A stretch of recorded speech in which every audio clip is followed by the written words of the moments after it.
Hi everybody, Academic Leftist here, and today I want to answer the question, why did crime, specifically violent and property crime, decline in the 1990s after peaking in 1991? Again, if you like this content, please subscribe, like, and comment below. Okay, so the answer to this question is, we really don't know. There is a consensus among scholars that a multitude of factors were likely responsible for that crime decline in the 1990s after 1991, but they can't really pinpoint a smoking gun.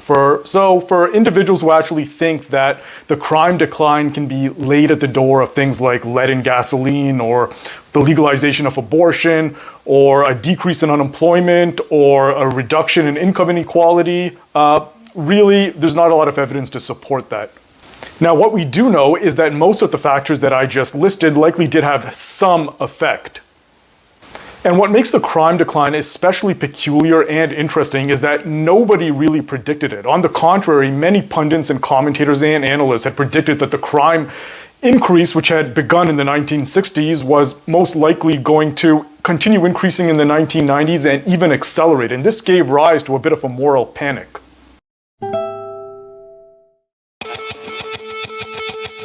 A jogger murdered in New York Central Park. A little girl gunned down in her family's car in Los Angeles. A judge has sentenced 2 boys for killing another child who refused to steal candy for them. There's a tidal wave of juvenile violent crime right over the horizon. And some who study it say the worst is yet to come. Life in the 1990s was dominated by a sense that youth violence was out of control. The future looked bleak. To explain why, one word said it all: Super predators. Some social scientists and criminologists looked at the data and saw doom. They stepped out of their ivory towers and into the public arena to sound the alarm about a coming wave of kids who were going to ravage the country. A super predator is a young juvenile criminal who is so impulsive, so remorseless, that he can kill, rape, maim without giving it a second thought. So what can we really say about the crime decline? Well, in this video, I'm going to be relying on a report that came out by the Brennan Center at NYU. A number of investigators and researchers got together and they examined all of the factors, the most popular theories surrounding the crime decline in the 1990s. And their analysis ran from the 1990s, early 1990s, up until 2013.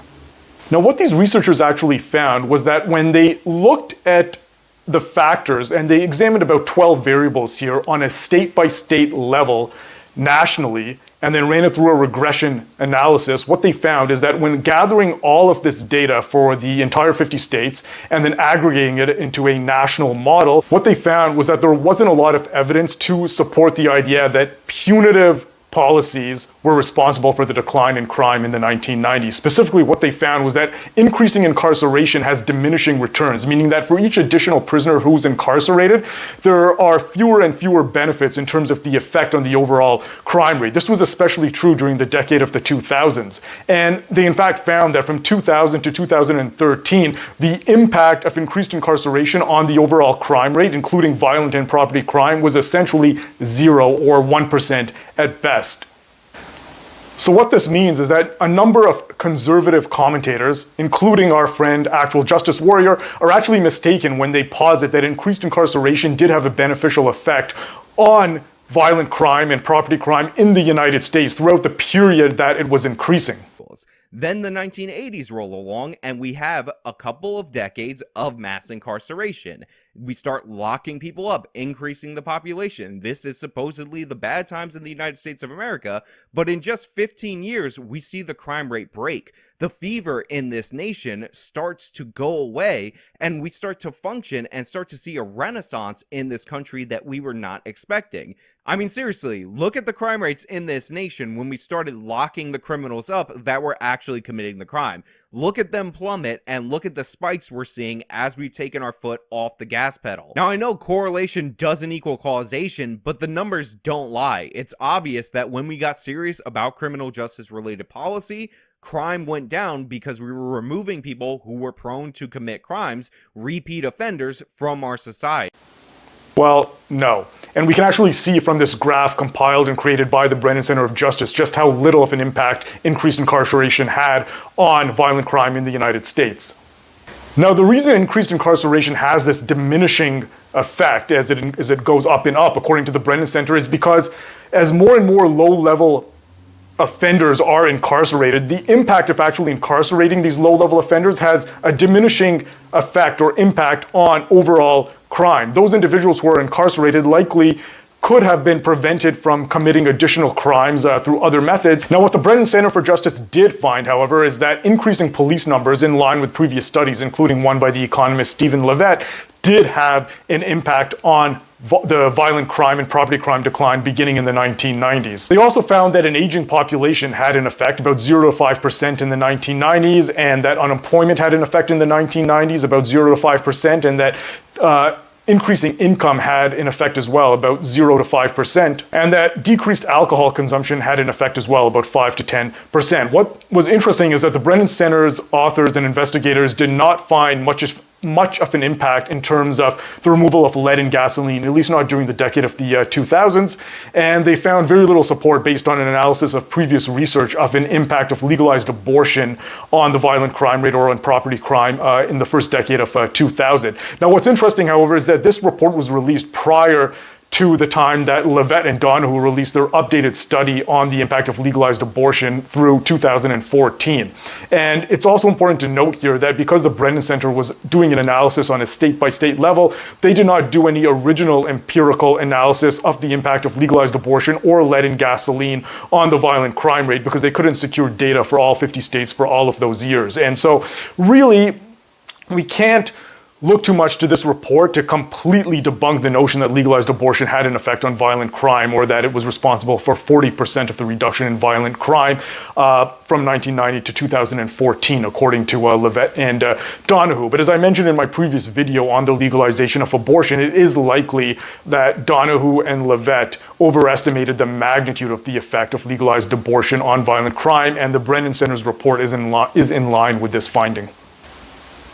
Now, what's interesting is the Brennan Center also examined a new police tactic known as CompuStat that was introduced initially in New York City. And this was a police program whereby police departments would design crime-fighting policies to be based on things like accountability and statistics, and they would use tactics like immediately dispatching more police officers to areas, hotspot areas with a high rate of violent crime, or in areas where the violent crime rate begins accelerating prior to the point where violent crime might accelerate out of control. And what they actually found, the Brennan Center's authors, is that throughout the 1990s and the period of 2000 to 2013, the implementation of CompuStat in a number of cities, and they looked at the 50 most populous cities in the United States, had an effect of around 5 to 15% in terms of the overall national reduction in violent and property crime in the United States. So better police tactics clearly did have some effect on violent crime. And of course, they also mentioned that things like decreasing unemployment in the 1990s, at least, increase in income growth had an effect as well. Now, what's interesting is that the Brennan Center's authors didn't really look at concentrated poverty. And as if you followed my previous videos, you'll know that I believe concentrated poverty, in line with a number of previous studies, is one of the main variables of interest to be looking at when we look at what decreased violent crime. But of course, the majority of the decrease in violent crime, according to the Brennan Center's authors and in line with previous studies, has been caused by what are, as of now, unknown factors. So the 12 variables of interest that they included, as well as CompuStat and an examination of some of the previous theories, such as lead in gasoline and legalized abortion, could account for, at best, maybe combined half of the violent crime decline and property crime decline in the United States after 1991. The rest have to be attributed to additional and unknown factors. So this is fruitful grounds for future research. So anyways, I hope you enjoyed this video. The main takeaway here from the Brennan Center's report is that increasing punitive policies and increased incarceration in the United States is not the policy that should be looked at when it comes to trying to decrease violent crime and property crime even further, or to deal with this recent spate in violent crime, which is, as I mentioned in previous videos, on the increase and is accelerating. There is a diminishing effect for increased incarceration when it comes to trying to mitigate and decrease violent crime and property crimes in the United States. Anyways, if you've liked that video, please, as I mentioned, like, comment, and subscribe, and I'll see you in my next vid. Thank you.